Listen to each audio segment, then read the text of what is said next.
खबरों की वही तस्वीर,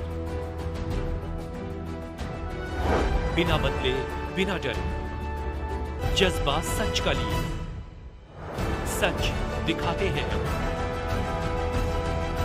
आपके जरूरत की खबर।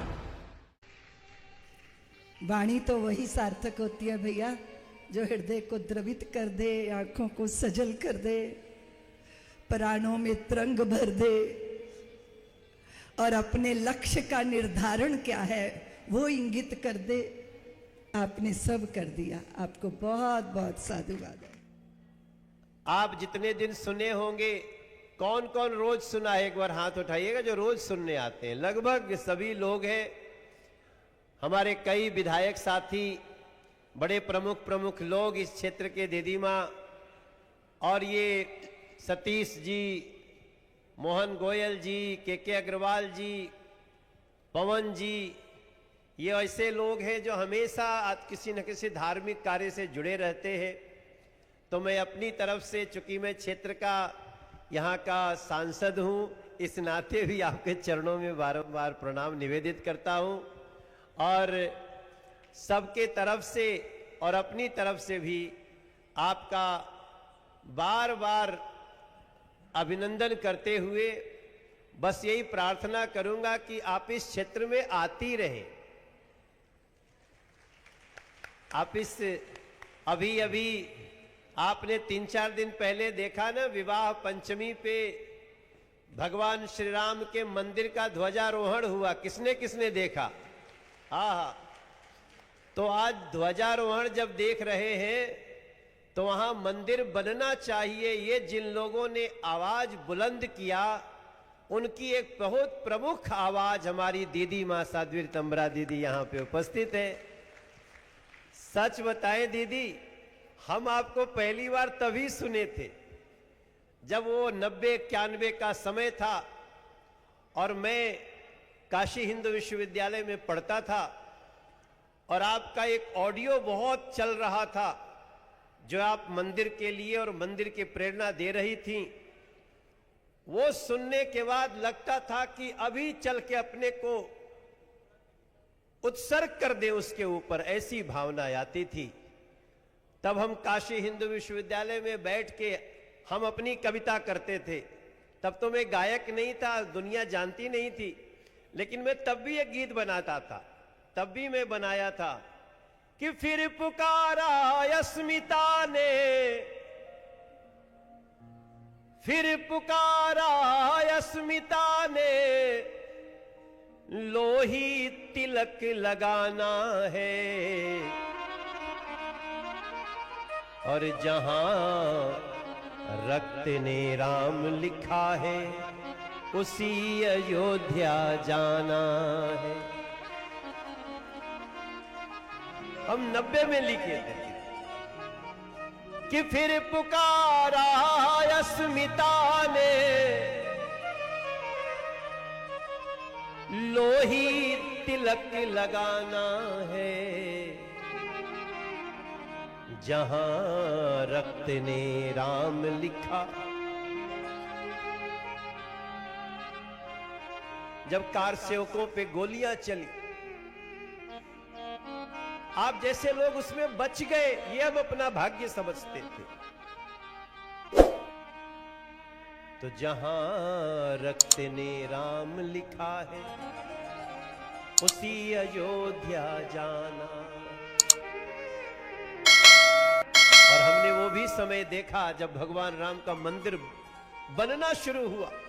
जिस दिन आप वहां बैठ के शिलान्यास के दिन जब आप आंसू बहा रही थी, तो हम अपने, चूंकि हमें अपने लोकसभा में जिम्मेदारी थी, तब मैं गीत लिख रहा था कि 5 सदी के इंतजार का, 5 सदी मतलब 500 वर्ष, 5 सदी के इंतजार का हमको दरस कराना है जहां जगत में राम पधारे मंदिर वहीं बनाना है। मैं तो दीदी लिख लेता हूं, लेकिन ये भाव कहां से आए? ये भाव तो साध्वी दीदी ऋतंभरा जी के वाणी से निकले थे, जिसको हम आज तक लिख रहे हैं। विवाह पंचमी को जब ध्वज था शिखर की ओर प्रस्थान किया, ना जाने कितने बलिदानी आत्माओं ने स्नान किया। चलो साथियों, बढ़ो साथियों, अब दुनिया में ये ध्वज फहराना है, जहां जगत में राम पधारे।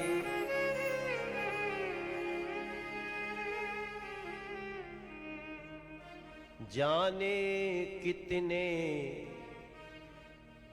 मांगों के सिंदूर पुछ गए, जाने कितनी बहनों की राखी रोई, जाने कितने हुए शहीद, तब जाकर ये बेला आई। साध्वी ऋतंभरा दीदी मां के स्वर में शिखर बनाना है, जय हो जय हो। जहां जगत में राम पधारे, उसी अयोध्या जाना। एक अयोध्या राम जन्मभूमि की। और अब हमें शपथ लेना है, हम यहां कब तक रुकेंगे? आगे बढ़ेंगे कि यमुना पार को भी अयोध्या बनाना है। मन में शपथ। अभी तो दीदी आज हमसे बता रही थी, मैं तो वात्सल्य ग्राम में गया, मैं उन छोटे छोटे बच्चों को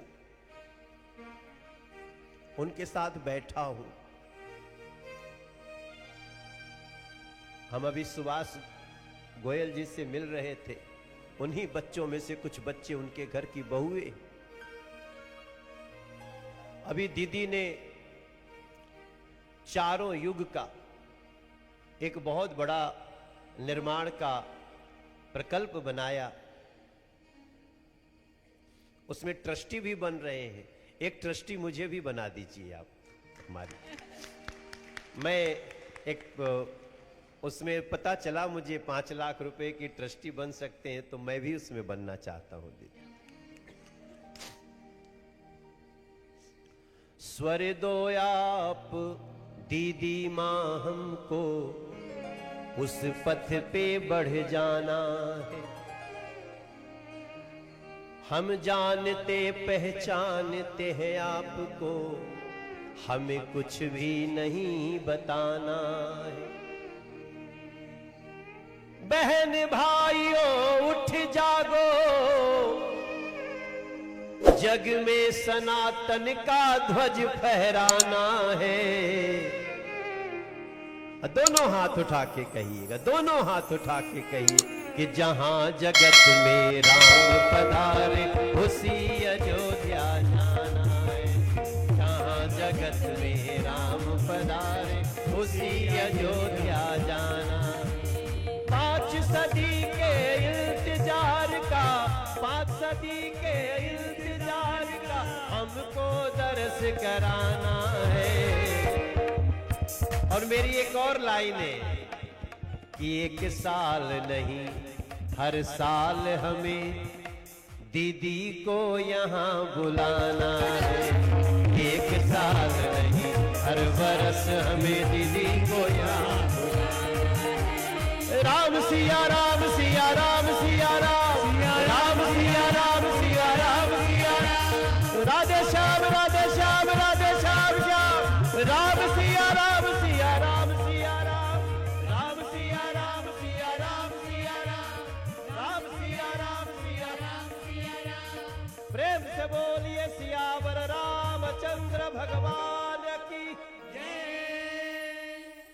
यमुना मैया की। नहीं, बड़ा आनंद है। दीदी माँ की कथा रितंबरा दीदी की चल रही है। आज आखिरी दिन है और आज मैं भी इसमें भाग लिया। साध्वी रितंबरा दीदी का, दीदी माँ का कथा सुनना एक बहुत बड़े ज्ञान को अर्जित करने जैसा है। उनके शब्दों को ध्यान से सुनिए। आज मैं भी लाभान्वित हुआ। जैसे आपने देखिए कैसे बोल सकते हैं। फिर पुकारा अस्मिता ने लोही तिलक लगाना है, जहां रक्त ने राम लिखा है।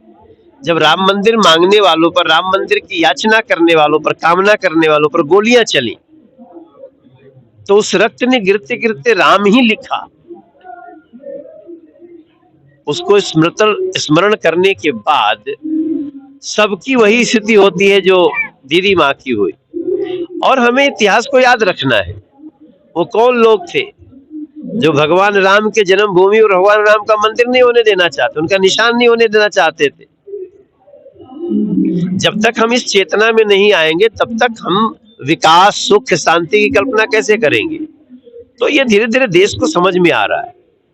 प्रत्येक कम्युनिटी अब इस बात को समझ रहा है कि अपनी संस्कृति के उद्धार में अपना, ये बड़ी सौभाग्य की बात है कि पूर्वी दिल्ली में यमुना विहार में दीदी माँ की कथा हो रही है, जिसमें हम कैसे अपने जीवन को, कैसे सुख में किस तरह से शांति प्राप्त कर सकते हैं परिवार के अंदर, और कैसे हम अपने व्यापार और नौकरी और सामाजिक जीवन में, धार्मिक क्षेत्र में हम कैसे आगे बढ़ सकते हैं। ये श्रीमद् भागवत कथा और दीदी माँ के मुखारबिंद हो रही है। इससे बड़ी सौभाग्य की कोई बात नहीं हो सकती। और आज जीवन में सभी को सुख शांति चाहिए, और वो एक रास्ता ही है कि हम यदि उनके बताए गए रास्ते पर हम चलें तो जीवन 100% हम सबका सुखी रह सकता है। अगर सर बात करें राम निर्माण में बड़ा योगदान इनका रहा है। देखिए दीदी क्या तो तपस्वी हैं दीदी, और इन्होंने हमेशा संसार को दिया ही है। भारत को नहीं, पूरे संसार को दिया है। इन्होंने हर चेहरे पे खुशी रहे। और राम जी का तो वाकई में इसमें दो राय नहीं, राम मंदिर का बनना अयोध्या में, और उसमें दीदी का बड़ा योगदान रहा है। और दीदी के जितने भी हम सब कह सकते हैं कि भक्त कह लीजिए या दीदी के शिष्य कह लीजिए, वो सब दीदी की अपने शब्दों के माध्यम से हम रिस्पेक्ट करते हैं। और दीदी को ये कहा जाए कि आज ऐसे संतों की अत्यंत आवश्यकता है जो इस संसार को एक मार्गदर्शन, सुख और शांति का प्रतीक देते हैं, और कैसे हम अच्छे से रह सकते हैं ये हम सब सीखते हैं। सारा समाज भावपूर्ण है और बहुत अच्छे से कथा सुन रहे थे सब लोग, तो कुछ चेहरे दिल में बस गए हैं। पर हम लोगों का यही काम है, एक जगह भाव जगाते हैं फिर दूसरे जगह चले जाते हैं। जैसे पानी बहता है ऐसे हम लोग भी बहते हैं। भगवान से प्रार्थना करती हूँ सबको खूब समृद्धि दो, शांति दो, सुखी रखो। लागे छे रूपाणो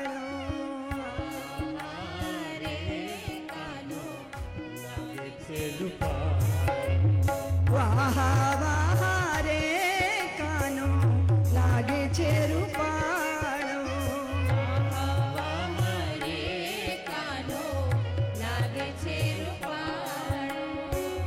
लागे छे रूपाणो, वो तो मोहन मुरली वालो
शीश ता